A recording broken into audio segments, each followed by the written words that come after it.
Let's podcast alongside Joe Giglio. I'm Joe Ovias, back in the Eford Studios, downtown Raleigh. Thanks to Copiers Plus. Check them out online at copiers-plus.com. Print management, document management. We're living in the cloud, baby. It's time to get up with the times. That paper trail, it's all now in the cloud. And Copiers Plus can help you modify. Now I can't talk. Threw me off, Joe. I threw you off? We'll do it again. We'll do it live this time. How did I throw you off? Because I was in my zone. Now I'm out of my zone. You were in your zone. You called him John Swofford. I did. You were not in your zone. Totally in my zone. Okay. Don't let me get in my zone. All right. Bayheim. Let's podcast alongside Joe Giglio. I'm Joe Ovias. We're back in the Eford Studios. Good to be back downtown Raleigh, thanks to Empire Properties. We talked to Casey Morcell, Empire Properties intern at ACC Tip-Off yesterday. Big shouts to Greg Hatem, because he said, hey, you ever need Casey, you let me know. And then when I saw him, I'm like, hey, whoa. We have something in common. We'll bring that conversation at some point in a later podcast. It was a lot of fun to catch up with Casey. It was a lot of fun to catch up with a variety of people. And big thanks to Copiers Plus for sponsoring Ovias and Giglio. Check them out online at copiers-plus.com. Document management, print management. We're living in the cloud, baby. It is time to get up to date. So modernize your workflow. Contact copiers-plus.com. They excel at these things. Much like Joe, you and I excel at being awkward in ACC Jim Phillips press conferences. We weren't awkward. I was probably. No, you weren't. But you know what we excel at? What's that? We excel at actually being proactive. You know what the ACC does not excel at? Being proactive. So it's funny you mentioned that. I was proactive about trying to put together a new slogan. You know, we always say, hey, 5 stars only, positive vibes only. Okay. So I feel like we should probably go in a new direction where, you know, we want to say, when it comes to the podcast, we want our listeners to protect the fortress. Protect the fortress. Got to do the hand motion. You got to do that. So I'm workshopping this new slogan. Hey, guys. Protect the fortress. Give us 5 stars, positive vibes only. What do you think? Does that work? Perfect. All right, let's try this one more time. Hey, y'all, follow us wherever you get your podcasts. Smash that subscribe button on YouTube. Protect the fortress. 5 stars only. Positive vibes only. Nailed it. Let's go. You know where I didn't nail it? You were giving me shit yesterday because apparently I do not do a good enough job promoting the brand. Okay. So yesterday during the Jim Phillips Forum, I had a question to ask. They hand you the mic, and I basically did it like this. Second row, Joe. Good morning, Jim. Hi, Joe. From Raleigh. Joe from Raleigh. I'm just Joe from Raleigh. I'll hang up and listen. And then meanwhile, you get the mic at the end of the press conference. You got your shit-eating grin on, and this is how it went. Last question. Joe Giglio, Ovias and Giglio. Hey, Jim. Hey, Joe. If you're watching on YouTube, you can see Joe's face, and you can tell that Giglio is about to ask a question that is going to be amusing. Try to give a wink and a nod. Amy Acolo, who's in charge of such things. I'm like, just so you know, we're going to not take ourselves so seriously here. Of course. All right, let's actually get to the meat of the answers from Jim Phillips. Yes. Okay. So let's start at the end, and then we'll get to the beginning, because what the ACC is doing going forward, they're adding Cal, Stanford, and SMU. How's it going to work? The big talking point, the big headline that came out of the press conference yesterday is the fact that we are probably looking at an ACC tournament that does not feature all 18 teams. We talked to Paul Brazo. If you missed that conversation, it's on yesterday's podcast, and we will put it on YouTube later today, because Paul talks about the logistics of trying to put together an 18-team ACC tournament with teams from the West Coast. And people were very worked up about that. So here's where we are. But nobody cares about the basketball aspect of it, because if they did, they would take things like the ACC tournament into consideration and how to make it work. It's about football. So you asked a question about, well, look, if it's about football, what are we really doing adding Cal and Stanford, right? After all this talk of being proactive and everything else, what's ultimately the bottom line here? And here's Phillips with the answer. Yeah. I would just say this. Those two schools have had success in football in the past. David Shaw did an amazing job. So they're going through a transition there. Cal has had good football as well, and SMU is really good. They may be at the G5 level, but you'll see them, I think, immediately perform well in our league. So, again, you can look at a moment in time. Joe, I appreciate it very much, and I understand that. But in totality, I feel really good about what they can do in the ACC, and so does the membership. So the question was it a feature or a bug? Mhm. I think it was actually a feature to add 3 teams that the ACC schools feel like they can beat. Okay. If we're being super honest right now. Okay. Okay.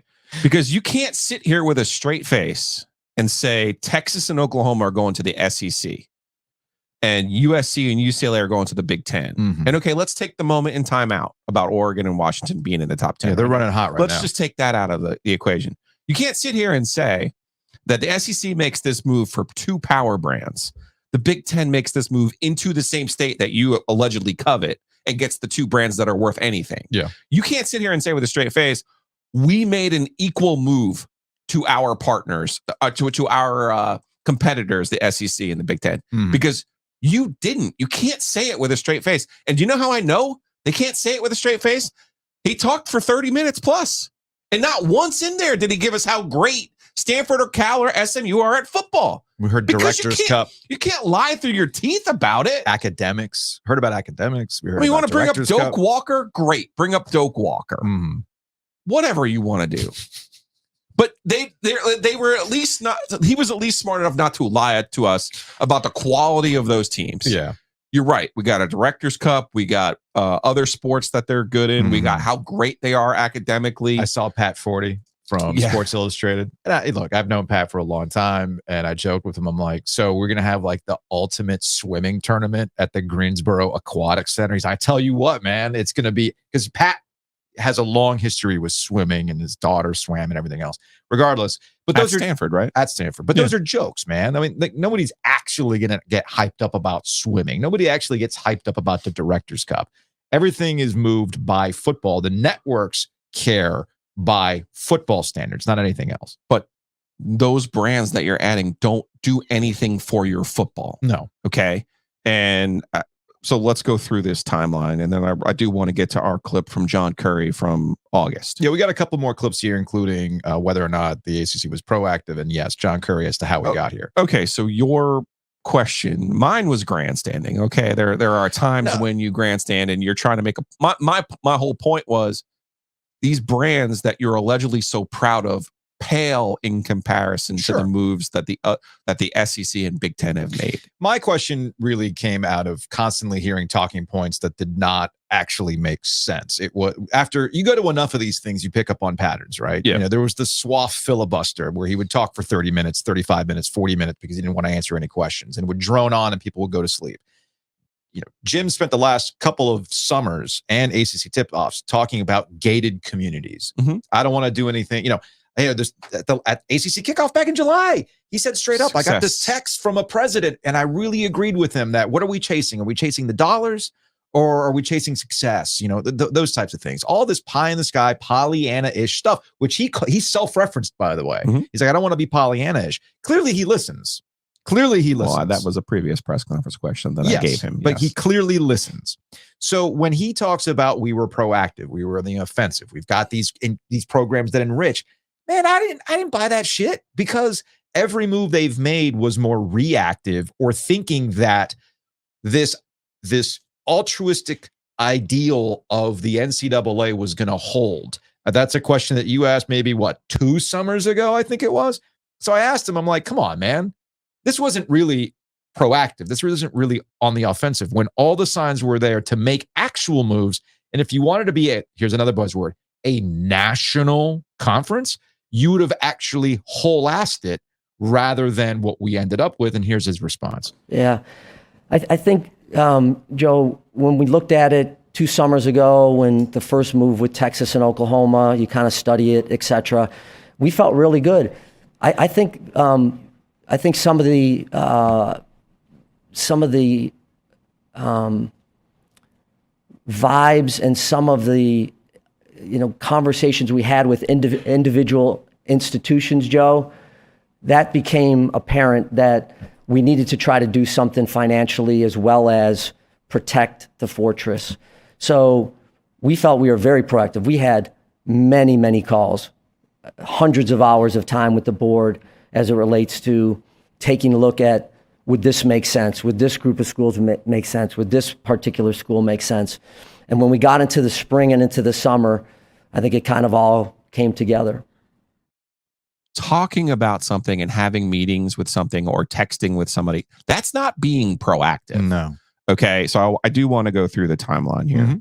7/21, which is July of 2021, Texas and Oklahoma comes out. They're going to go join the SEC. Yeah. Okay. So the response to that from the ACC was to form the alliance with the Big Ten and the Pac-12. That was in 8/21. That's a month after the Texas-Oklahoma decision. In their mind. And in their head, I do believe that's them saying we're being proactive. Technically, what they were doing, though, was announcing a détente, that you're not going to make any moves. I'm not going to make any moves because we know what happens once expansion domino falls. Okay. It took the Big Ten exactly 11 months to make a move and break that détente, to add USC and UCLA to the Big Ten as full members. That's important. I think the number one thing that we've gotten wrong in all of this is we didn't make the paradigm shift from the old expansion model, which was everyone comes in as a full member. Yeah. There was no no grant of rights. You're locked in until you're 2036. You get the full share. All for one for all. Yes. That's 7/22. So July of 2022, the big USC UCLA. A month later, the ACC hires Fishbait, which is an independent consultant. Okay. Fishbait, I believe, is the one that said, okay, let me go through your ESPN contract and see what this thing looks like to see if there's a way for us to help you make some money. Smart enough move. Yeah, okay? I don't disagree with the move. I mean, they could have given us the money, could have given as a FOIA request. They could have just let us see the stupid contract. That could have helped them for a third of the consulting fee. We would have been fine. At least half. So Fishbait comes up with. You're right, Joe. We got to protect the fortress. We got to protect our bank account. Fishbait comes up with the idea, hey, it's right here in your contract. If you add schools, ESPN has to add you a prorated amount for the number of schools that you add. A whole year goes by, 8/23. Still nothing, by the way, from Fishbait. So if it was that obvious, and if you were that proactive, you would have made the move within 6 months. A whole year goes by, 8/23. The Big Ten announces that it's going to add Washington and Oregon at a reduced rate. Yes. But you're skipping a step. At a reduced, well, you can get back to your step. Washington and Oregon decide we're going to come in at a reduced rate because the Pac-12 and its contract fell apart. Yes. Then the next month, not adding Washington and Oregon, and I agreed. I wouldn't add Arizona State, Washington, Oregon, or any of the schools at a full rate. Sure. It didn't even occur to the ACC, apparently, to add any of those schools at a reduced rate, though. Because if it did, they would have added those schools. Instead, they end up with Stanford and Cal, who are, yes, amazing academic institutions. Yes, they are wonderful at the non-revenue sports. They are not good at football, and they're not interested in being good at football. That's the real problem in my eyes. SMU wants to be great at football. SMU invented cheating. Yeah, I know. Okay? They want more than anything to be good at football. And yet they'll never be great at football because of where they are. They're not even the NC State. They're the ECU of Texas. I don't even know if they're the ECU of Texas. Okay. They're probably like the Charlotte of Texas at this point. That's a great point. So they didn't even have the idea of the reduced rate. If they had the idea of the reduced rate, they would have added better schools. I agree. So at what point were you proactive? The only thing I can think of being proactive, again, is the alliance announcement. That would be proactive. Which literally blew up in less than a year. In less than a year. So you're skipping a step in my opinion. To me, Texas and Oklahoma going to the SEC makes a lot of sense. Texas and Oklahoma, that ship sailed years ago in a previous episode of conference realignment. Remember, Texas almost joined the ACC. At least there was talk Texas of doing and Oklahoma were offered for both the ACC and the Big 12. Instead, they got the Pac-12. They got their sweetheart deal with ESPN, and they stuck around. Fine. The Colorado move to the Big 12, to me, was the canary in the coal mine for where we were headed. Because remember, Colorado leaving for the Big 12 happened before UCLA and Southern Cal left for the Big 10 at that reduced share. No, Washington and Oregon. I'm sorry, Washington and Oregon. My bad. I'm getting my own timeline messed up. Yes. Colorado saw the writing on the wall, what was going on in the Pac-12, and the fact that George Kliavkoff was not going to be able to land the plane on a television deal. Okay. And Brett Yormark, the commissioner for the Big 12, was almost John Swofford-like in being proactive and saying, hey, guys, while we might not be the top dog right now, why don't you come join us with a much more stable television deal and a more like-minded group of Midwest schools that you can get with? That matters, all right? So if you're the ACC and you see this happen and you see the weakness in the Pac-12, why are you paying Fishbait Solutions at this point to not help you come up with a new way of going about conference membership? You talk about full shares. The ACC practically invented it with Notre Dame not even being a full member.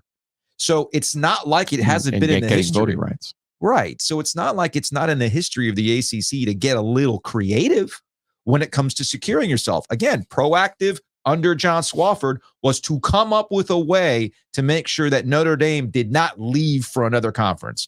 You might not join us full time, but we got you, and we're going to have this relationship.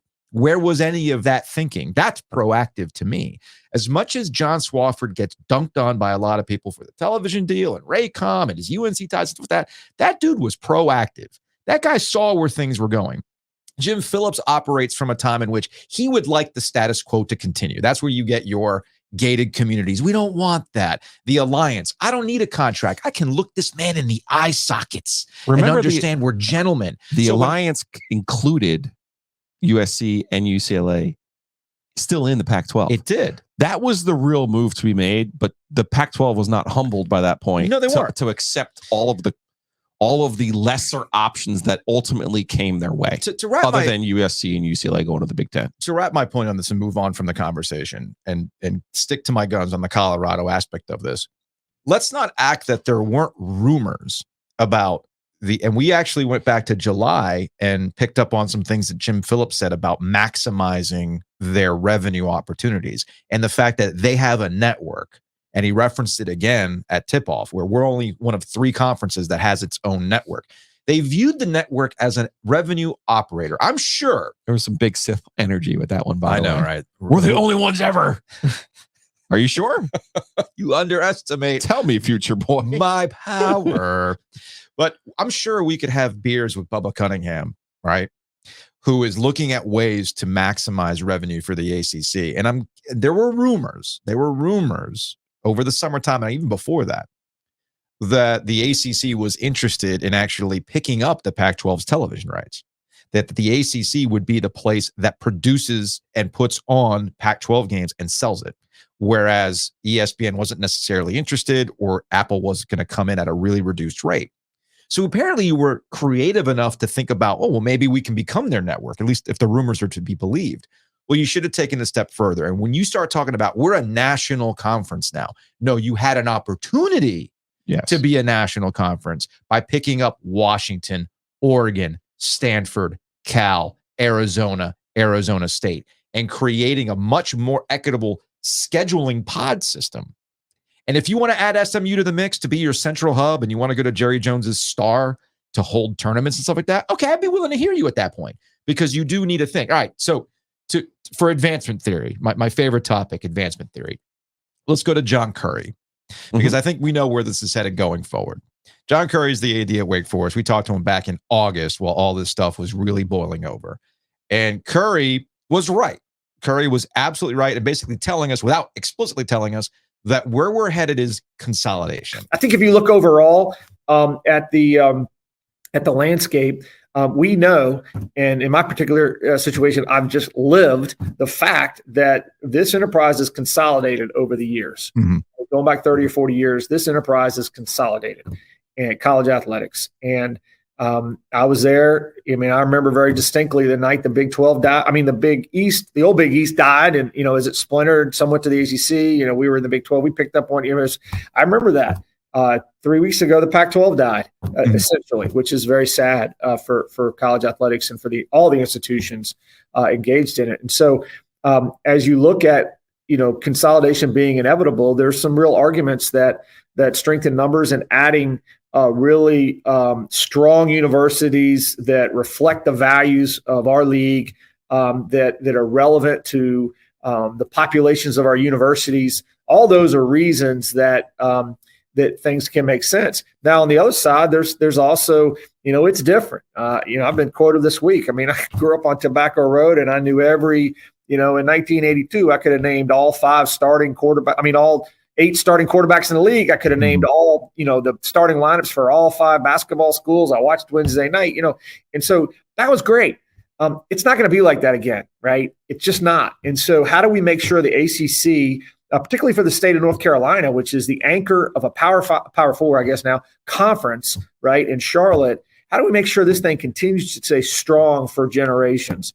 And so those are some of the factors I think that have to be weighed as we're examining, different options. So that was John Curry, athletics director at Wake Forest, back in August when he joined us to talk about all the moving and shaking in the ACC, and he kept using the word consolidation. So I think we kind of know where this is going. Consolidation being inevitable. Yep. What they're saying and what Jim Phillips didn't say yesterday or refused to kind of say when David Teal and Luke asked him about it. Florida State and Clemson are going to leave the league. Mm-hmm. Probably Carolina too. And somehow in their brains and then the contract with ESPN, adding these schools in their brains is being proactive because it means when those schools leave, well, we can still protect our number one asset, which is our contract with ESPN. The fortress.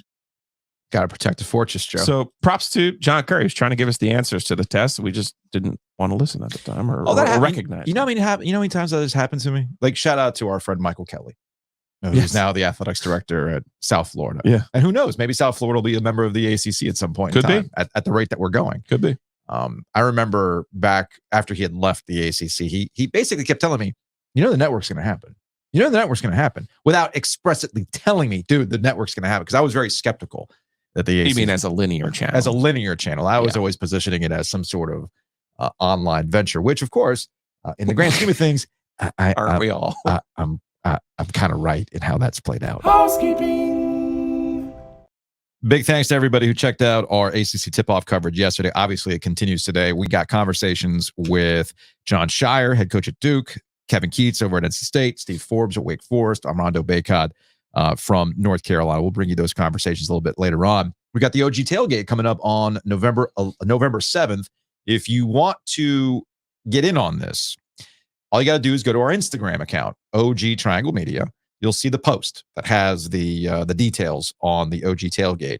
Just like it. Make sure you're following OG Triangle Media. If you want to tag somebody in there to help you with your entries, and we're going to pick somebody on Monday next week to see who gets to join us at the OG Tailgate. First of all, anyone can come over to the OG Tailgate on 11/7. Of course. Anybody can. If you're going to the game already, we're going to be come on over, come say hello. I'm sure we'll have things to do, including beers and wings. Okay, That's number one. Wings from Wings Over Raleigh. Big shouts there to Ryan Malley.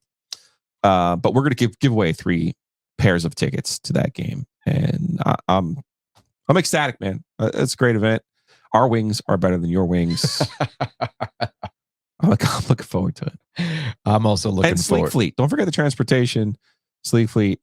I mean, how many ways can we hook you up, people? It's key. We're helping you out. We're hooking you up. We want you to get hooked up with Mosquito Authority and Pest Authority. It's cooler now, although this weekend's going to get warm again. But we had like that first frost of fall and going into winter, and mosquitoes might be going away. But that doesn't mean that critters aren't going to be pests in your house. Moisture control is a big deal, and that's where Mosquito Authority. Do you know where mice want to be? They want to be in your house right now. They don't want to be outside when it gets cold. So Mosquito Authority, Pest Authority, go to bugsbite.com. Zap in your zip code. You're going to see all kinds of ways to save, because our guy, the OG, Hayes Lancaster, appreciate him for supporting us. You should go support him at bugsbite.com. Also, we've got fun this weekend. We got the CJ Stroud Bryce Young Bowl Very excited about this. The takes are going to be flaming hot. But let's say you just want a little bit of heat, just a smidge of heat, a little warmth. Get bourbon for that. And they've got it over at Graffiti. You want to watch the football games? They've got them at Graffiti. They got great bourbon specials as well, beer specials too. But the bourbon's really where you're making the most money back because they got some crazy deals on bourbon. When you can't get the hookup from Kevin Keatts, you go to Graffiti. I hit up Kevin Keatts for more bland. He's like, that's hard to come by, right? I'm like, I figured I'd ask, right? We may have brokered an ancillary deal We might to the have. Middlebrooks Jack Clark trade between Clemson and NC State. I really didn't want to like Brad Brownell, But you did. man, That's terrible, I right? enjoyed that. Absolutely terrible. Lauren Brownlow hanging out with us in studio. Would you like to get into some premature evaluations, Lauren? Sure, why not? Let's do it. Let's do this.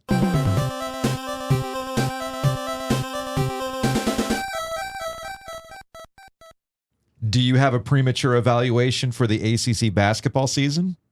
You were missed at tip-off yesterday. Oh, thanks. You were missed. People were asking about you. Oh, But you I got- wish. I'm not quite at a percentage where I can handle an ACC kickoff, but appreciate it. Who's winning the league? Regular season. I mean, I literally know nothing about anyone, so I'm just going to say Virginia.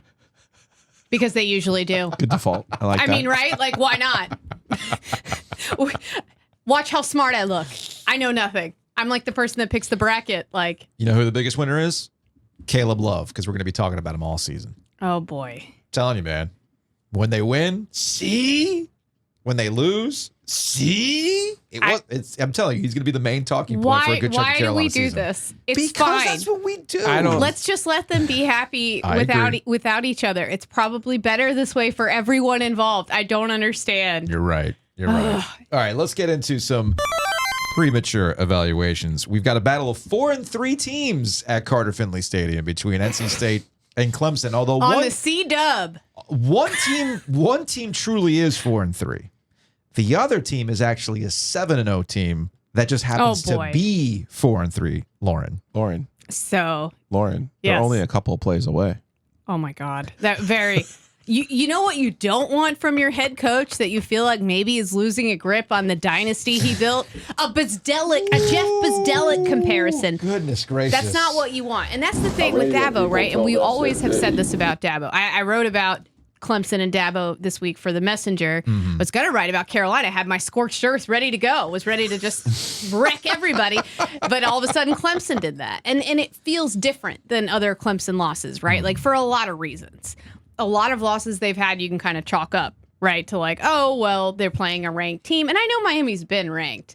You know, it was a close game. They turned it over in the red zone. They've had some bad luck, yada, yada. Well, we can't do that anymore. Like, it's too many turnovers now. And like the rushing yard differential in that game was insane. And that's embarrassing. Like, can you imagine a Clemson team doing that? Like, you can't imagine it over the last like 10 years. And that's exactly what happened. They got pushed around at the line of scrimmage by a Miami team that has not been able to consistently do that to other Power 5 opponents. So it's like, it's not good. Like, it's just bad everywhere, though. It's bad. There's no easy solution here. It's not like if you just like focus on fumbles, it's going to fix everything either. You know what I mean? I don't know what to expect out of NC State the rest of the year, honestly. Oh God, who knows? Like they're a mystery. No, like they truly are a mystery. I know what Giglio thinks is going to happen, and I get it. Yeah, I mean, I think anything could happen in this football game. I agree. Well, it's on the CW, and you know the underdogs on the CW. I believe they've won. I think it was like 6 of 7. Or they've covered 6 of 7, or they won outright. Which one is it? It's I something it. like There's that. only one thing I can guarantee on a CW broadcast, and that's an amazing F-Boy Island read from Yes. James Bates. I love James Bates. Shout out to you. When I tell you I was in tears, I mean it. I was on the floor, like dying. I was like, this is ACC football now, and it's so perfect. I love it. It's a match made in heaven. I love it. Saw Tom Wormy yesterday. He was excited to be back in Raleigh. And I told him I'm coming over to the booth to get the actual printout of the F-Boy Island promo Okay. from Batesy. We got to put it on the wall. Yeah. We need to like come together. We need to give them some CW show references to try to slyly slip into a broadcast. Okay, I'm not as much of a CW expert as I thought I was when I realized Dawson's Creek wasn't actually on it. Yeah, that So- was yeah. Because I thought it was, because it feels like a CW show, doesn't it? But I did watch a lot of One Tree Hill, I was going to say stuff One like Tree that. Hill for sure. Seventh Heaven, I know a lot of I watched people watch Gossip that. Girl. Like Gilmore Girls. I know there are big Gilmore Girls fans. Y'all give us some references we I'm can with like you. pass along to just slip into the broadcast and see if people notice. I need this in my life right now. I'm excited that they've elevated the broadcast quality. I like the cams, the umpire cam and the Yeah. pylon cam, and I actually care that they've. I liked that put the umpire effort cam. into the. I thought that was cool. Yeah, Yeah, I no, actually I'm- like that they've said, "Hey, okay, we got one showcase game a week, and And you know we're gonna what? put something into it." They had a broadcast earlier this season that I couldn't watch for an entire half because their audio was bad. So like, good on them for fixing. Progress, man.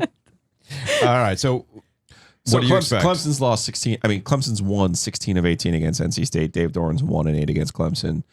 I say all this because this will tie in. If you want to go to Duke and Louisville next, I think it's a similar situation. I Yeah. think State's going to play well in this football game. I do too. I don't agree. know if they win the football game, but I expect State to play their Super Bowl in this football Agree. game. I Well- think they'll play well. The reason why I'm going to call NC State winning this game, NC State's going to win straight up. And the reason why I think they're going to win is because I think this week, the open week, and the way that Dave Doran has talked about benching guys for there's accountability. There's a lot of good messaging coming from NC State Yes. lately, which I've been like Yes. floored by. There seems to be kicking, not that they don't hold players accountable, but there's public displays of accountability happening at NC State that I'm not seeing at Clemson. And Dabo's whole like, Yeah. love them up, love them up, love them up. No. This team does not need to be loved up. You need to tell Cade Klubnik, buddy, He did. stop doing that. No, well, he did. He called him out publicly. After the fact. No, but he didn't hesitate You to say gotta- like, "Oh, it's on me. Still, I'm the head coach." No. He was like, "No, he did the wrong thing." He ran the wrong play. And I'm like, Then "Wow, stop more." giving him the option to run the wrong play. Yeah, perhaps. I That's don't what know. I'm getting at. That's the thing. Stop throwing him under the bus after the fact. Right. All right, as you mentioned, Duke and Louisville. Duke's season is really going to come down to just what percentage is Riley Leonard going to be at. Yeah. And while there's a different conversation about Riley Leonard, in my opinion, people take my opinion of Riley Leonard as though he's some sort of gunslinger out there, whatever. No, his stats, He's not like that at all. His stats weren't great in the Florida State game. However, Riley Leonard still has a big play ability to Yes. him, even at 80%. Yes. That keeps other teams honest that you don't have to do with Henry Beelan, the fourth. So the ankle sprain is going to be unfortunately something that Duke has to live with the rest of the season. I still think their defense is good enough Yeah. to keep these games competitive, and I think they're good enough to keep Louisville in check, and I think they're going to win this game. Duke's not out of the ACC running. No, they're definitely not. And do you know they've only allowed one play over 40 yards all year? It's nuts. And that was in the opener, a game that they only allowed 7 points in. Like, I don't understand how they're doing. Like, we have never seen a Duke team with a defense like this in my lifetime. Yeah. I don't remember one. Two things can be true. I think Mike Elko's doing a great job. I think their defense is really, really good, but your schedule matters. Duke just, I know. just That's what's played gonna a be tough. physical game with Florida State. Yeah. Louisville not only had the week off, but are coming off of the shit sandwich that was the loss at Pitt. Maybe So- they brought out a negative thought space. So now you have the situation where people are telling you, oh, you stink. This is the same team that on October 7th outplayed Notre Dame in a game that I expect to look a lot like the Notre Dame game. Although, to be fair, that was the one game that I felt like Louisville looked like the team that I thought they were supposed could to be. be all year. Right. Like every other game, they've kind of messed around. Like Georgia Tech had a huge lead on. Like they haven't looked great, I don't feel like, until that game. And then, of course, the very next week they come out and, as you say, hand us all a shit sandwich. You're going to have those ebbs and flows, and I Yeah. think you'll see them come back with the flow. Yeah, I think so too. It'll be a tough ask for Duke, I think. North Carolina goes to Atlanta. This is the game that I circled as the one that Carolina would lose, and then we'd have the referendum, not the You can't be Virginia right game. about Carolina, Joe. They will not let you do that, even when you're predicting that they will fall on their face, because no, they have to do it a week early. I texted you. I essentially texted you over the weekend. I'm like, I get it now. I mean, in years past, I always thought that there were issues with Carolina and why I never really bought in. I actually bought in Or this year. you would sometimes doubt me if I would look at an opponent on the schedule and go, "Oh, that's Here it is. dangerous," And and I'm you're like, like, "Come "Stop on, it. no, it's not." Stop it. I don't say it because they're dangerous in real life. I say it because I know Carolina will start playing as if they're in complete panic Yeah, I mode know. for no reason. I know. Against a team like that. I know. Yeah, they got me on this one, and I know that Mac Brown. You talk about blaming things that are just kind of whiny, in my opinion. Mac Brown followed up on the whole crowd thing. Remember, we talked about this earlier in the week. I actually saw Andrew Jones at ACC Tip-Off, and I told him, like, yeah, man, I used you as like a jumping off point to rail against being obsessive over crowds. But Mac Brown followed up on that, and he had said, if you're a fan, quick context, there was fall break at UNC. Like, you're not allowed on campus at UNC during fall break. Like, if you leave campus, you cannot come back on. That kind of stuff. At least that's my understanding. Mac Brown said, if you're a fan that's frustrated because we lost the game, go help. Get to Atlanta this weekend and help us if you really care. Who's paying? There's a difference in yelling and carrying.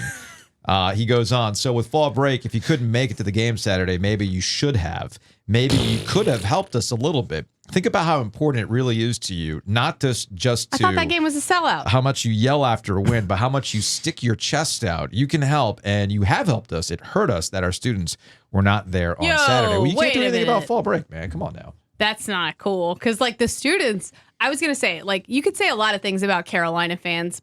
Some of them fair, some of them not as fair. Sure. But the students, especially since, like, and I have to weirdly credit Larry Fedora for this, but I feel like he, like, kind of got them, like, a student section and, like, an identity and all of this stuff, and it made them way more enthusiastic about going to games. Let me tell you, when I was a student there, people weren't going to games as much. Like, No. Carolina football games? No.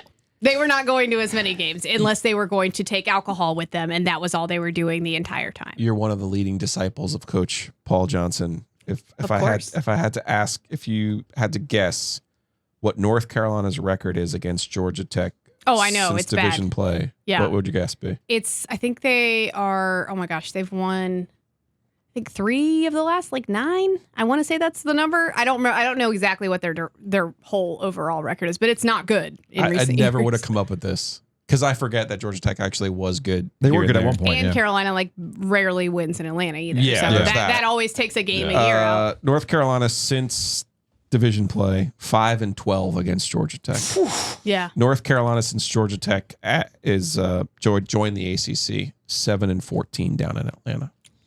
Oh, 7's more than I thought, Yeah, to be honest. like And 2 have been in the last, like, recently when Georgia Tech's gotten really terrible. 2 of the 7. So, it's not good there. It's not good against them. It seems too obvious to say that they'll lose 2 stinkers in a row, but you just don't know. I don't see them losing 2 stinkers in a row, but Georgia Tech's very weird. wait, though. let's get the real number that we need in order to know if this game is going to be competitive. what's the Vegas real say? number? Yeah, what's Vegas say? What is it? I was thinking maybe they wouldn't be. North Carolina is a double-digit favorite in this game, and Well. Georgia Tech has won 11 football games since the start of the 2020 season. 5 of them have been as a double-digit underdog. Oh, I thought you were going to say that is bonkers. And like 3, that is bonkers. 2 or 3 have been against Carolina. 2, So yes. 2, not great. Yeah, so not great for the Tar Heels this weekend. Also, probably not great for Wake Forest either. They're also 4-3. We're very many years away from Wake Forest shutting out an unconquered Florida State team. Look, there's a transition. This was always going to be a transitionary year for Dave Clawson and the Demon Deacons. Yeah. And they're running into a Florida State team that is the class of the ACC at this point. And I don't see this going well for the Demon Deacons. Well, I wonder if Clawson will employ some of the similar game plan that he did against Clemson, which was, in my opinion, play not to lose by a lot, which is like not what you would expect to see out of a program that I get it. Like, I understand why he does that. Runovers slowly. Right. And I didn't understand it fully, though, because I'm like, they're not that good. Like, you don't have to play, it's not. Based on what I've been able to pick up on from Wake, they got no confidence. Wake is they have zero confidence. You see, Duke's confident. And this is odd from a Dave Clawson team, but at some point along the line, they just have lost it.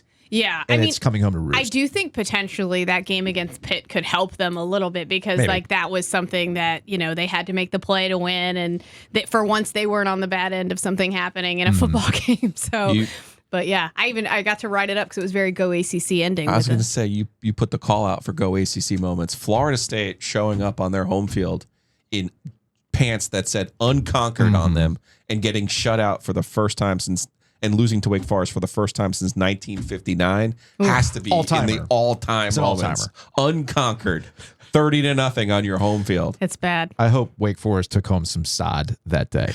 We'll get out of here on this. Carolina's back from their open week, taking on the Houston Texans. Oh, yeah. It's the CJ Stroud Bryce Young Bowl. Oh, when they play each other, it'll be really. I hope Bryce Young gets a few picks. One-on-one. That'd be great. Are you ready for the takes Sunday night? No, I'm not. You know why? You know what my personal pet peeve is when it comes to the National Football League, as they like to call themselves. Yes. It's the idea that quarterbacks battle each other. They do not. Like, can you say, like, does their team win or lose? Fine. We can do that. But I don't believe in QB wins, and they don't face off against one another, like, for the love of God. Can you please hit the breaking news sounder for me, please? The breaking news Yes. sounder. I don't know where the breaking news sounder is. It's the reggae horn that you like to give me sometimes. This just in from David Tepper and Brass Balls Associates. This game will not be a 7-on-7 drill between CJ Stroud and Bryce Young. Instead, Okay. they will both be taking the S2 cognitive test. Oh, boy. And whoever scores higher on the S2 cognitive test will then be declared the winner of this game. Okay. Yeah, that would make more sense. Makes a lot of wouldn't it? sense. It would make more sense than saying that, like, Bryce Young, I like Bryce's chances here. like, beat CJ Stroud hypothetically, It's right? It's just how it's gonna happen. All right, Brownlow. We'll see you next Thursday. I can't. We need to be smarter. Okay. While we were in Charlotte, there were a couple things that were going on that were just completely under the radar while we were in peak basketball interview churn. The first one is we got more details on the Michigan sign stealing scandal. Apparently, it goes beyond just Big Ten games.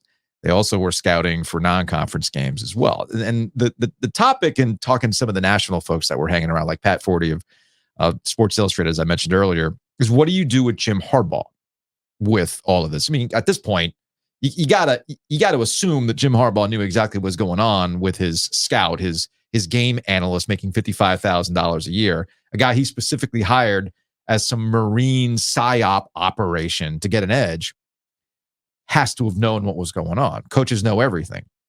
And I think there's an element here that is specific to the way Michigan presents itself. Because what does Michigan do, Joe? Oh, Michigan men, the Michigan way, holier than thou. Right. So that's getting dunked on. But I find this part interesting. And this was a point, I was listening to the Cover 3 podcast on the way back from Charlotte last night, and Bud Elliott, Chip Patterson, and them brought up a point that needs to be repeated over and over again when it comes to these types of things. For instance, when we talk to coaches about NIL, right? Everybody has these vague complaints about name, image, and likeness and tampering, and they're paying players as though they're not. They don't have hard evidence or hard accusations, just vibes, if you will. Vibes. The same thing here with the cheating scandal. And we saw this in the NFL with Spygate too. People were mad at the Patriots, but nobody actually wanted to go after the Patriots too much, because what would happen is you're exposing yourself. But here's something that I'm curious about. Why, if you want to get rid of this, if you're truly about it, why doesn't college football have radio communications between the coach and the quarterback? There's a real simple solution here. Because they don't want to spend the money, apparently. Give me a break. With all the money that's coming in. It's the same thing with an ACC network. Why did I use like 2 cameras? Like, why is I don't get it. Well, we don't want to spend money. Oh, okay. I get it. Now, here's, to me, the most interesting thing that has come out of the cheating scandal. Okay. Whoa. What? Whoa. Yes. Whoa. Yes. How is this cheating? And how is it a scandal? So do you think that...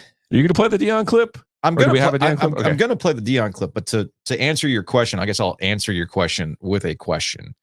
I always find this amusing about sports. When does sportsmanship or cleverness, or I don't even know how to present it, being smart, when does that cross over into cheating? I do not view this as cheating. Okay, well, it's an NCAA rule. That was the NCAA rule is you can't go in person, and that's what they did. Yeah. Okay, so that's cheating. You're doing something that the rules explicitly say you cannot do. You're doing that because there's video surveillance too. Again, these are things that, and this is a tale as old as time in college football. I mean, I remember a story that I read on Alabama.com about how you had to sign an NDA if you bought an apartment that was overlooking the Alabama practice field. Think about that. You had to sign an agreement with your rent that you would not take pictures or video from your balcony that overlooked Alabama practices. So if we all understand that these things are not good, you are trying to get an edge. Are you not cheating at that point? Football is literally a sport where you exchange tape with your opponent. Yes. But there are things. Okay, was Spygate cheating? Spygate is different because they were filming a walkthrough of plays that had not been used in a game before. Okay. Specifically with the Rams, what they did was they took film of a practice or a walkthrough of a goal line sequence that the Rams had not used in a game before. That is different to me than going to games or recording the sidelines based on what is happening during the game. Because quite literally, at the end of the game, you are going to exchange digital tape now with your opponent. Houston Astros cheating or no with their elaborate sign stealing scam? Houston in real time was trying to, now baseball is different in the sense that in real time they were signaling the batters to what pitch was coming. In football, as Deion Sanders will point out, knowing the play and stopping the play are two different things. I also think there is a difference, even if you are alerting your middle linebacker or your safety or everybody on the defense to what's going to happen next. There's still a processing there that I is not as simple as in baseball. Okay, here's a curveball. Okay, here's a changeup. Okay, here's fastball. Here's what Deion had to say about that. What are your thoughts? I mean, everyone's trying to get an edge. I mean, everyone's trying to get whatever edge they can. You could have someone's whole game plan. They could mail it to you. You still got to stop it. So in football, it's not as pronounced as baseball. If I know a curveball is coming, I got you.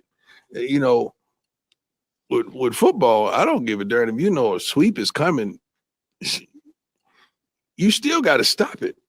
Physically, it's a physical game. You got to stop it. So that's a little tough. I don't buy into a lot of that stuff that someone's stealing this, stealing that. I don't buy into a lot of that stuff. You still got to play the game. Back in our glory days with San Francisco as well as the Cowboys, you know darn well Emmitt Smith is getting the ball. You know darn well Mike Irvin is running the comeback. You know darn well Jay Novacek is going to do what he's going to do, and you couldn't stop it. So there's Deion Sanders. Yes, this isn't like Super Tecmo Bowl where if I call your play, I automatically stop it. No, not always. Not always. Sometimes you can eke out about 5 yards. Let's be real. Can't always stop it. But it actually helps prove your point. I think this is about the messenger and not the message, right? Like people are mad at Jim Harbaugh or whoever is mad at Jim Harbaugh. It's going to be interesting if they even are. And then I've seen like other people, I think it was Dan Wolken again on Twitter, like, why aren't people making a bigger deal about this? And it's like, who cares? This is not, cheating to me is steroids, doing drugs, and stuff like that. It's funny. I actually the other way. I am the absolute opposite way when it comes to baseball. So, okay, I agree with Deion Sanders. If you know if a curveball's coming, I can take advantage of that. But if I'm taking steroids and I don't know how to freaking hit a curveball, well, what good does that steroid do for me, right? And I always find the line of demarcation as to what's better living through chemistry and what is not. I mean, for heaven's sake, the NFL had you sign waivers for Toradol, and Toradol will wreck your freaking body. So I find it interesting how many times you guys will just get a shot and get back out there. So I find it odd what we feel is, or in the case of Lance Armstrong, Lance Armstrong's biggest crime wasn't the blood doping. His biggest crime is that he tried to ruin people's lives with his power after they had gone after him. If Lance Armstrong from the jump said, yes, I do blood dope, look at the entire field of the Tour de France. They're all doping too, and I'm still beating them 7 times in a row. To me, it's a much more equal playing field when you are doing roids than when you know what the game plan is. Yes, if you want to go knuckle draggy in that you still got to stop me, it still gives me a better chance to stop you than not. Knuckle draggy. It's knuckle draggy to me. It's such football mindset. Well, everybody's got a plan until you get hit in the face. Right? Like, I get all that stuff. It's the mindset. It's football. I never played football. It's just not I like watching football, but I just not wired that way. But I still believe that if I know what you're going to do, it's still going to give me an opportunity to stop you better than if I didn't know what you were going to do.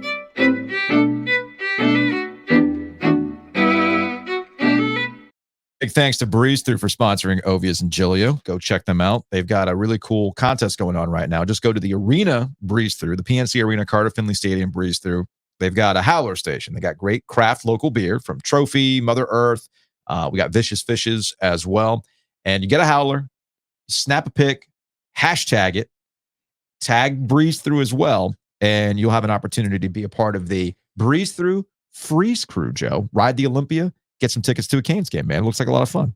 It is a lot of fun. And get all your tailgate needs while you're over there, too. Or whatever you need for the hockey game next 2 nights. I'm definitely going to be there tomorrow to get the dark roast. Yes, indeed. You needed some coffee last night on the way when we were on our way back from Charlotte. And no tickets, no flat tires. Go you, man. Go you. Big thanks to Butcher's Market as well. Speaking of tailgate needs, you need the meats. You need the charcoal. You need the seasoning. You need sauces.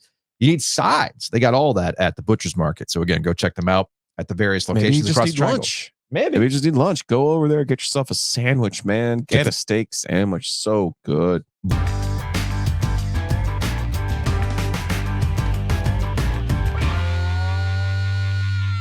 Joining us on the Heister Automotive Group hotline, head coach, Duke basketball. First off, welcome. Secondly, congratulations on the new contract. Thank you very much. It's it's an honor to be the coach at Duke, and to have the support from Nina King, President Price, our administration is a big deal, and can't wait for the season. You have won basketball, you know that, right? I do know.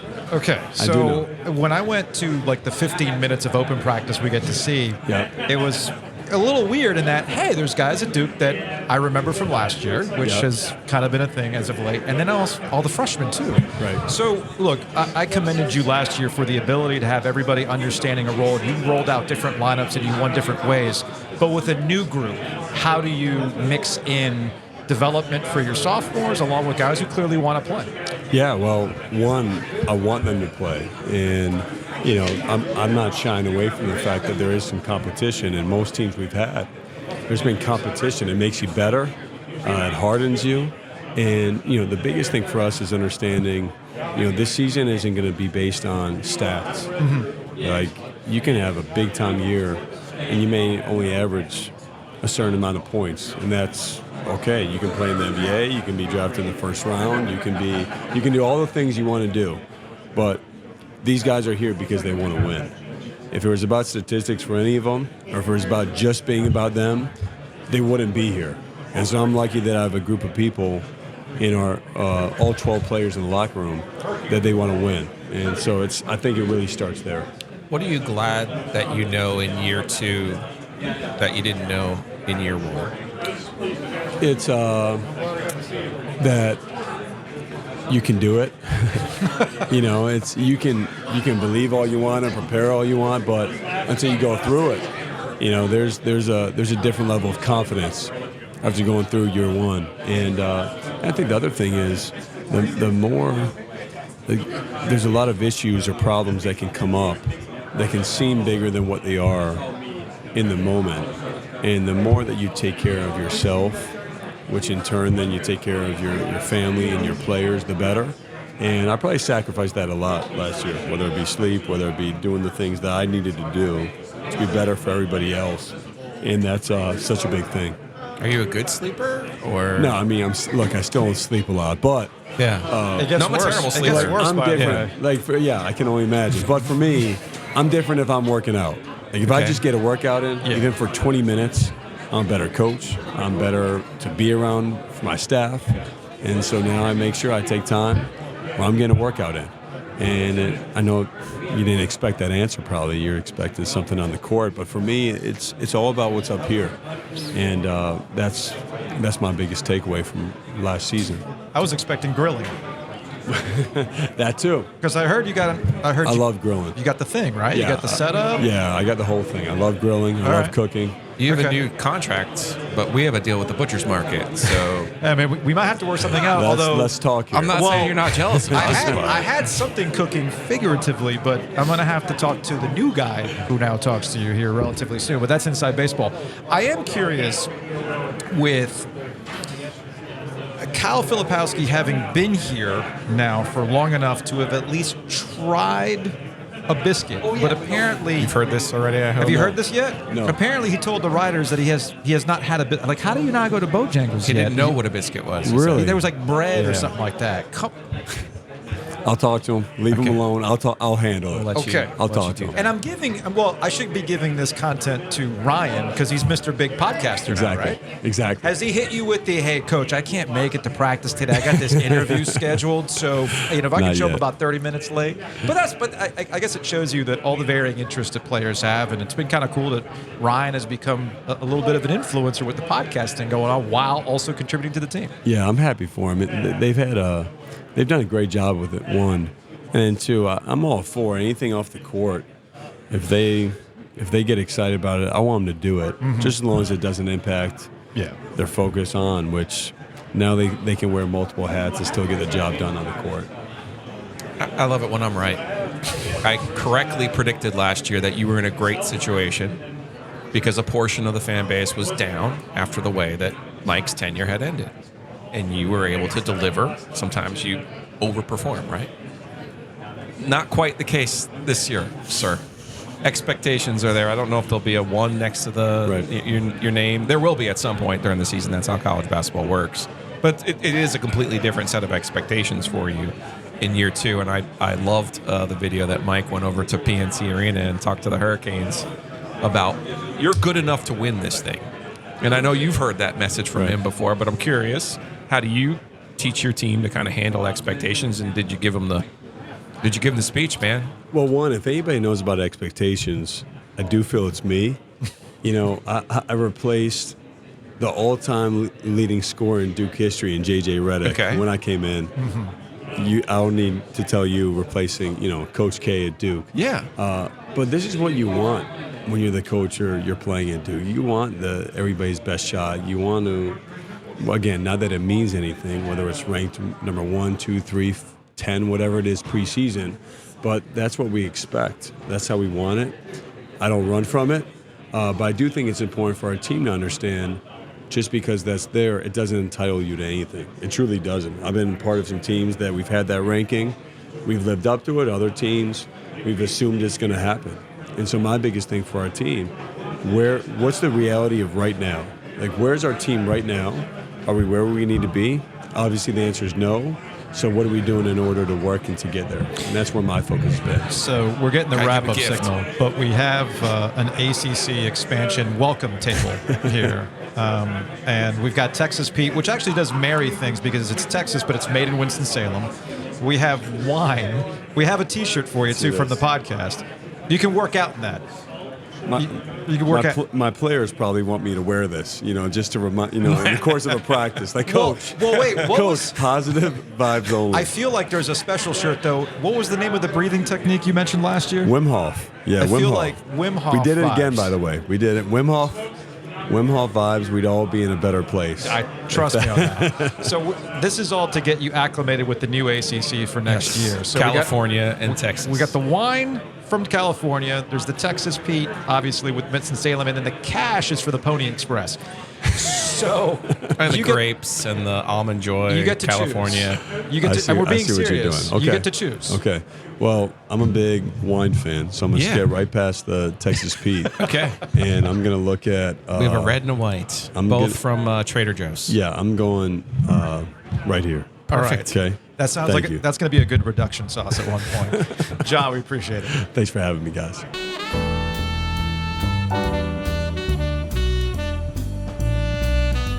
Hanging out with us at ACC Tip-Off, it's Armando Bacot, North Carolina.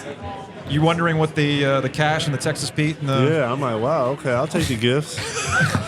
We bought them for you. It's the Appreciate it. it's the ACC expansion welcome table. Little California wine, little okay. Texas Pete. That's Gotcha. not NIL money. There's some almond joys, almond. Gotcha. Technically not California, but grape.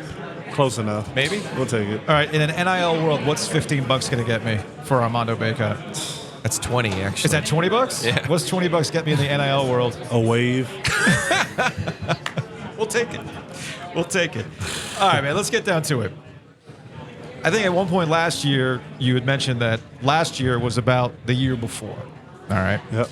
So how do you go about making this year not about last year? Yeah, well, I mean, we got a whole new team. I mean, we bring in 7 to 8 new guys, and they didn't experience and don't really know what we went through last year. But, I mean, they coming in hungry from their situations. They transferred for a reason. So I think we all have a different type of hunger, but it all's coming together, and it's great. And we've really been competing a lot, and that's been encouraging. You find it funny that people have been going through some old TV clips? Because I think like every guy that's been brought on, there's some sort of thing that happened with y'all? For sure. I mean, but we all ended up here, and that's the great part about it. Who does Elliot Cadeau remind you of? I mean, he got a lot of Kendall Marshall in him with just his ability to see the floor and play make. But, I mean, he also can score the ball at a high rate, too, and he's quick and fast. So, I mean, really like Chris Paul, kind of. That's who I would say, probably. Really? Yeah. Is he not big? He's like 6 foot 6'1". He's not too big. I mean, he's not weak, though. He's strong. Okay. No, is he super fast with that thing or no? Yeah, he's super fast, quick. Get up the court in 2 seconds. Does it feel like with that type of point guard that you guys will play faster now? For sure, and I mean, that's what Carolina is. We like to get up and down the court, and I think Elliott, like, embodies everything you want out of Carolina point guard. Reclassification isn't that big of a deal? I mean, he's 19, right? Yeah. So not that big of a deal. I mean, it's tough for any freshman coming in now and playing in college with a lot of the older guys staying back, but he'll have some growing pains, but I think he'll be good, though. Did we catch you at the end of the day? Somewhat. I mean, it's been a long day. It's been a long day for y'all, too. No, we get it. Do you have media scars from last year, maybe? I mean, not really, because me, I'm the type of person, like, it is what it is. Like, I get it, and you answered all the questions last year. Yeah, for sure. Much credit to you, sir. I mean, I'm a fan of teams, too. Like, I'm a fan of the Eagles, and it's been tough years where, like, I've been tough on the team, and so I get it. Like, I 100% get why people are the way they are. We're talking Philadelphia Eagles. Yeah. Okay. So you're cool with the tush push, the brotherly shove? Oh, I love it. Love it. Are you impressed that Jalen Hurts can even handle all that? I know he can squat like 800 pounds or whatever. I mean, we got come Kelsey in there. I mean, we know what we're doing, man. We're the best team in football. Look, you're a big dude, but these offensive linemen are a different level. Level. And they're on you to push you in. That's a lot. It's a whole lot. I mean, it's really impressive, but we figured out a way to master the play, and it can't be stopped. This year goes right for you guys if? This year goes right for us if we handle our business early on in the season, work on getting better, getting that camaraderie as a team, but also we come with the competitive edge. I think that's the main thing. Being a competitive team and going out there every day fighting and clawing for a win, I think that's when everything works out. How was your coach in early season portions versus the end of the season? Because at the end of the season, he was still optimistic that you guys could still find a way to make the NCAA tournament. Yeah. But you were pretty honest about like worrying about it. He never seemed to worry. He never seemed to waver. How did that feed off? I mean, I think he was doing that just for us to like keep us confident and not wanting to be too low. But I mean, Coach Davis, he's a competitor and he's always competitive, and I think us players have to do a better job of kind of matching his energy and me being a leader, getting the guys to understand that. Things we found in we sell ads now. We go and get sponsors, and you try to sell things that you are passionate about. In your NIL ventures, is there something that you're like, man, this is like the sweetest deal I could possibly have? Definitely, Me Found is a charity I work with that helps families and kids that are going through like critical conditions and illnesses in the Triangle area, and that's one of my favorite things. Basically, what I do is just help them raise money to give to those families, and I mean, we've raised hundreds and hundreds of thousands of dollars, and that's been huge for me. That's great. Before we let you go, because I know it's been a long day, how many questions have you specifically gotten about Caleb Love, his departure, and last year while walking around today? I mean, a lot. But it's warranted, though, just because it's Caleb Love. He's a superstar and one of the Carolina greats, and he left, so I get it. I mean, it's unfortunate that he's not here. That sounded like he was dead, me saying that, but so it's unfortunate he's not here. But, I mean, he's at Arizona. I know he's going to be great. He's probably going to have an All-American season, so I'm excited for him to have a new. You keep up with him at all? Yeah, for sure. We talk all the time. Okay. What was your last? I guess it's unfortunate it didn't end the way that you guys wanted it to end last year, right? Like you come back and you're in a situation and you think it's going to go one way, it goes another, and I think most people have a harder time realizing, you know what? we got another crack at this thing. And he's at Arizona, and we're here. For sure, yeah, no, definitely. What are you going to do after this?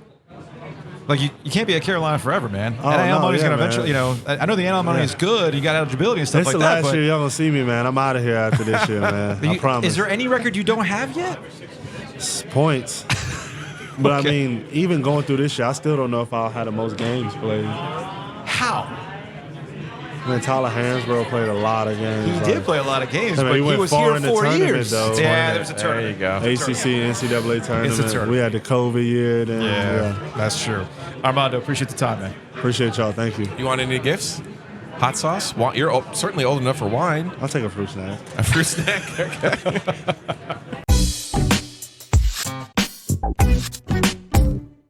Every time we talk about college football, it's brought to you by Wings Over. Go check them out. Wings Over Raleigh, Wings Over Chapel Hill, Wings Over Greenville. You got that new rub that you're all about. I'll probably hit them up this weekend to try some of the new flavors. And of course, they'll be helping us out for our wings better than your Our wings are better than your wings. on November 11th. Wings Over Raleigh. Go order online. Go pick it up. Free parking in the back. Great stuff. They're open for lunch now, too. Mm-hmm. I'm actually going to hit them up for lunch today. Very exciting. You didn't get any tickets on the way back from Charlotte, did you? No tickets, no flat tires, no issues. Did you let Whitaker and Hammer know? I did. Good. I texted Josh, said, hey, man, I'll only have one pending case. That's good. It's a win for me. Oh, man. Too good. Too good. I saw some billboards on my drive back from Charlotte, and I keep seeing things about guaranteed offers and things like that. My brain is wired to look at a guaranteed offer and think to myself, how much below market are they giving you? That's what I see. Why do you want to give money away? You know what, though? I want to trust the experts who want to help me. Not only, so if you're buying new construction, that's right up Hometown Realty's expertise right there. Okay. And if you're selling, you want to get the most value for your home. That's important because normally people who sell are buying somewhere else. You got to help yourself. Mm-hmm. Best way to help yourself in this real estate market is to go to Hometown Realty. It's myhtr.com. Go to their website. You will see just how effective and simple the process can be and just how much better off you'll be with the help of the professionals at Hometown Realty. Joining us on the Heaster Automotive Group hotline is the head coach at NC State. He is Kevin Keatts. We have an ACC expansion welcome table for you, Coach. You know what? I don't remember you guys 2-3 years ago, even last year with all of this stuff in front. You got Texas Pete. Mm-hmm. You got money laid out, which I'm a little afraid because that may be NIL stuff. No, that's the money that SMU is foregoing to join the league. That's what that is.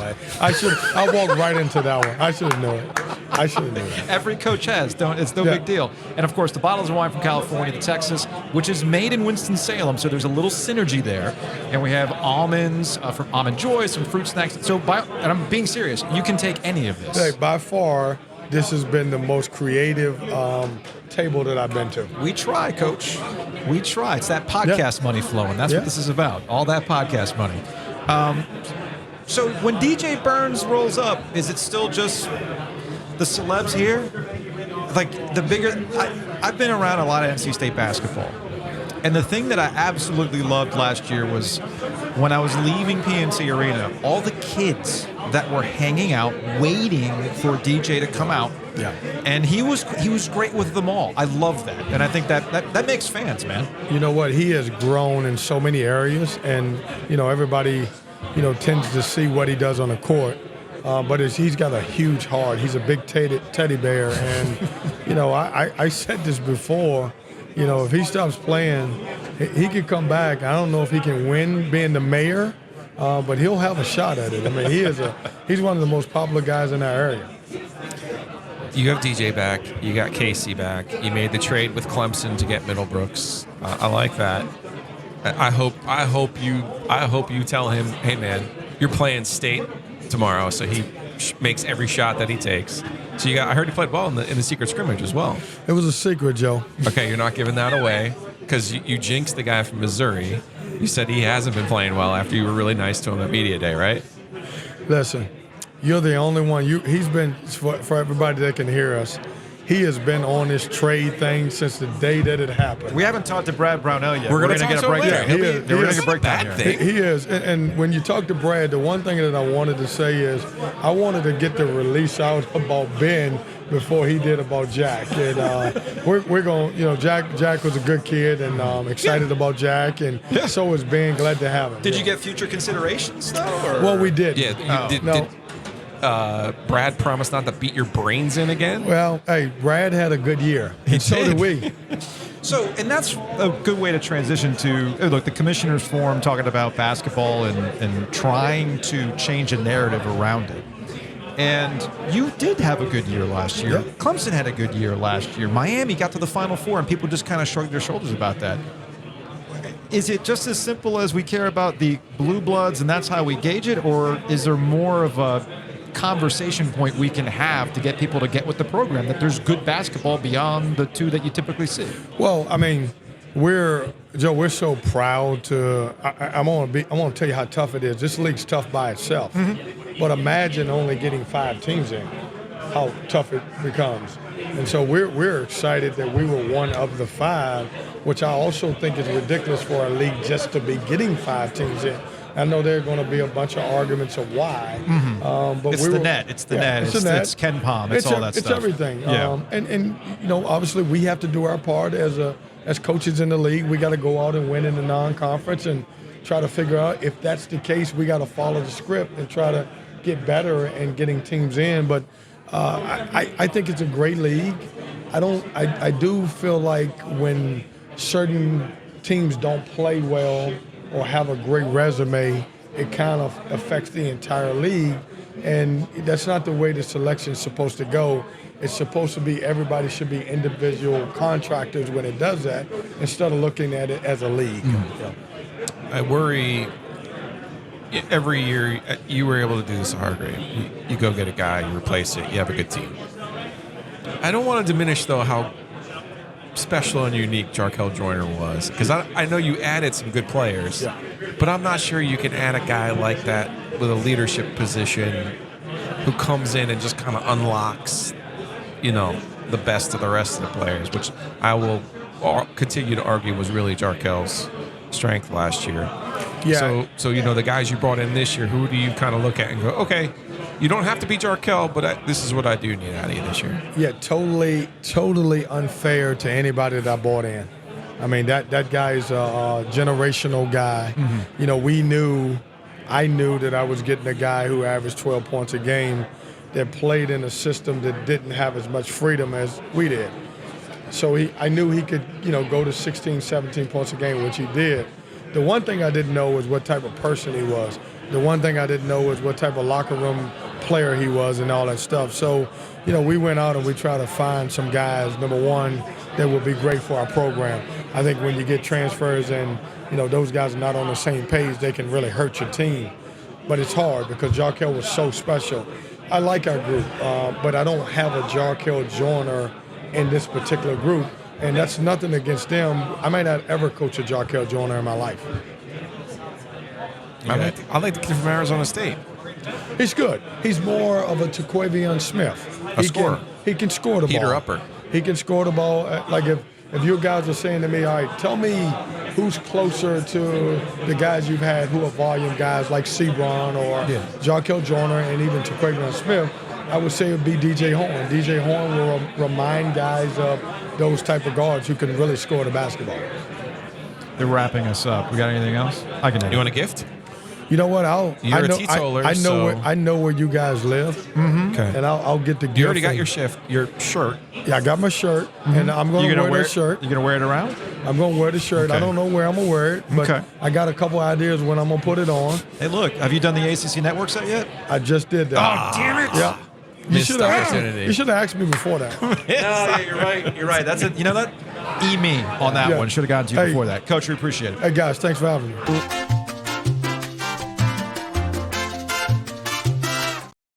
Big thanks to Matt Davis, InsureGarner.com, 919-779-8277, or use our personalized URL, theoginsurance.com. Matt Davis at State Farm's going to take care of you. He's going to save you some money, which is super, super key. We're going to see Matt at the OG tailgate. Awesome. And you guys have been the best. That's all I got to say. Because when I saw Matt and his crew, they're like, your audience is smart and realistic. And I was like, man, I can't get a better compliment than that. So if you want to try to save yourself some money, call them 919-779-8277. Big shouts to Matt. Appreciate him supporting us. Yeah, we got to save money because we need to step our game up with Armando Bacot. Only $20 to give him for a wave. Bacot was tired. It was a long day for him. Yes. It was a long day for him. Yep. And maybe even had fatigue from last year. I don't know. Maybe he did. Home he had field. That faraway glaze. He was not interested. It's fine, man. I get it. It's a long ass day, man. Homefieldapparel.com. Check it out. Home Field has some great stuff. They got some I don't know all the details yet, but with the basketball season right around the corner, they're going to have some new basketball drops. So be on the lookout for that. Go sign up for the newsletter. Go check them out at homefieldapparel.com. Use that promo code OG23.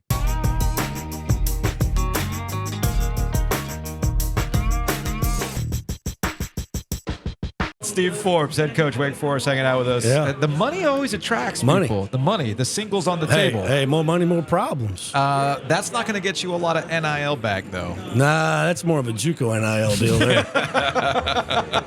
So, Gilio, Says a man from past That's right. Gilio procured an expansion welcoming table. Okay. We got wine from California. I see that. We got Texas Pete hot sauce, which is really a good marriage. It's a marriage. Salem. Right, exactly. It's a marriage. Didn't know that till I went there, though. Did you know somebody sued the company? Of course, my wife told me that. And I said, no way. And then I looked it up, and she goes, I was like, God, you're right. Like, first of all, I'm going to tell you, I thought Texas Pete was from Texas. Same. Okay. I was the same boat. But I'm not suing anybody for that. No. You just go, oh, fun fact. Is it still good? All right, moving on. Tastes good on my eggs. And then the money, we can't figure out if the money is the stuff that's deferred from SMU or just some of the oil money. There you go. Wow. It's putting me in that situation. Well, every coach has had the same I mean, reaction to I that thought joke. maybe this was like the fine table. Like you said something wrong, pay $1. I'm not going down that pony excess. No. Not doing it. So, I mean, look, do you see the stuff that happens with expansion? You just go, all right, man, I guess we're going out to California next summer. Like, how do you process that stuff as a basketball coach? Honestly, guys, I try to worry about the things that I can control. Right. And I can't control that. And listen, I've been in the league, fellas. When I was at La Tech, we were in the same league with Hawaii and Fresno. Oh, yeah. And San Jose. Okay, so I've done it worse. So what is that trip to Hawaii like? It's incredible. First of all, you're not flying right? charter. Okay. Yeah. I'll tell you this. This is how bad it was. You played them on Thursday, right? First you had to listen to na. Okay, I got tired of that. And then, the game's over, right? You have to sprint to the airport to get the red eye to get to San Jose on time the next day so you could play a noon game at San Jose on Saturday. God. And then you have to wait all day to fly home to Ruston, Louisiana, which you can't fly there. You fly to Shreveport and bus. Sure. So, I'm not really one of those guys like, oh, my God, I've got to do that. I've done it. Well, think of all the Netflix you can watch. Lots of Netflix. I'm watching Fada right now. That's pretty good. It's probably apropos a little bit, too. But, I don't try to fixate on it, because there's really not much. There's nothing we can do about it. Yeah, okay. We don't have a lot of time with you today, so you have That's to promise too bad. to spend more time with us down the road. Okay, I will. And if I have to bring you more cigars, we will. I'd take that, too. Okay. Real quick, though, every year you just go and get a Thai Applebee out of the portal, and you have another one of those this year, right? Yeah, Piece of cake. Yeah, do it again. So who is going to be your lead guard this year? I got two. I did well. We did well. Hunter Salas is a former McDonald's All-American. Played at Gonzaga, 6'5", different look than a little bit bigger, yeah. Like Alonda's size, athletic, can shoot it.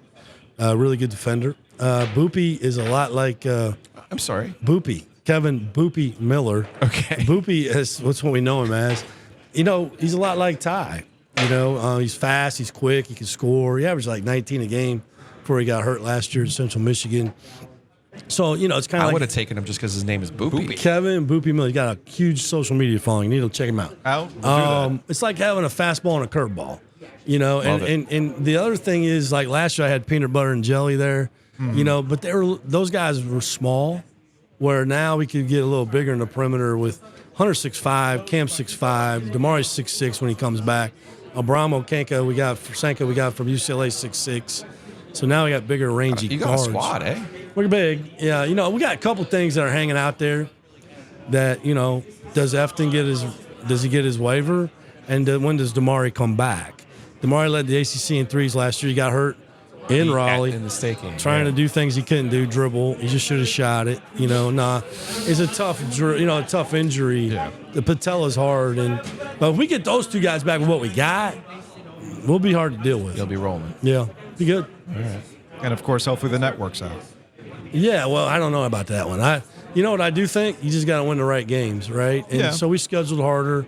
We had 13 games. We lost. We played 13 games last year, decided by 3 points or less. Okay, so we lost 4 of those to NCAA tournament teams. One went to the Final Four. Win a couple of those, and you're changing your outlook, right? Yeah. And so we got to win those. How do you do that? Got to guard better. You know, we can score. I mean, the last 2 years we've been one of the top 2 or 3 teams in the league in scoring. We got to guard, and I do think having more size and a little bit older helps with that. Would you like a parting gift? Yeah, this is for you to take. Oh, take? Yeah, so like Scheyer took a bottle of red. I'm going red. Okay. I think Earl Grant took some Texas Pete, and a bottle of white. Well, okay, so I'm not a white. I can't drink that Chardonnay. That Texas Pete I can get at the house. Okay. Well, apparently Jeff Capel took the Texas Pete because you cannot So get can't- Texas can't Pete get it in Pittsburgh. up at Pitt. I'm going to use that in recruiting against him. You got Almond Joyce, No, California? heck no, that's not even or, real. or old school? We got That's those. what Larinaga We took. got those at school in the That's why I nutrition call them old center. schools. I'm going straight. What is this Red. called? It's green. Green fin. Something. Hey, says red- California Has it on got it. the screw? Oh no, you actually got to use it's fancy. Come on now, not a screw top. We got to Come on now. pop this thing up. So when are we going to see you? Hey, whenever you ask. State, January 16th. That's a long time. That's at your place. Is no, it? it's here. It's here. Okay. Yeah, it's we have to talk to you before. Yeah, that. we we'll got talk. to. We'll talk to you before that. You know, if I'd have brought my billfold, I'd add to the NIL pot here, but I don't really have. I can't. No, you got to say No, that. that's That's for you. for you. The NIL pot, you need Oh, that. I That's need for you. that. That's for your Nobody help. wanted cash Nobody- today. Nobody's taking cash. Thanks for helping, guys. I mean, that ain't gonna. I don't even know, that gets me nothing, but it's all right. That's what we learned. Yeah. We found out real quick that $18 cash isn't really doing much to secure the bag. No, that's not really getting you anything at McDonald's. Well, I mean, you know, let's don't go there. Let's don't go there. We're not doing that. No, don't do that. All right. Steve Forbes, head coach Wake Forest. We appreciate the time as always, and we will catch up with you once we get into the season. Thank you, fellas.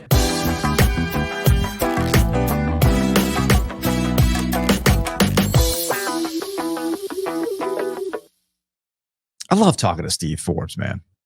He's a great combo. He is. An absolute great combo. And Kevin Keatts working some raffle situations with Kevin Keatts. What do you think? Trades, raffles. Right? All that fun stuff. So Yeah.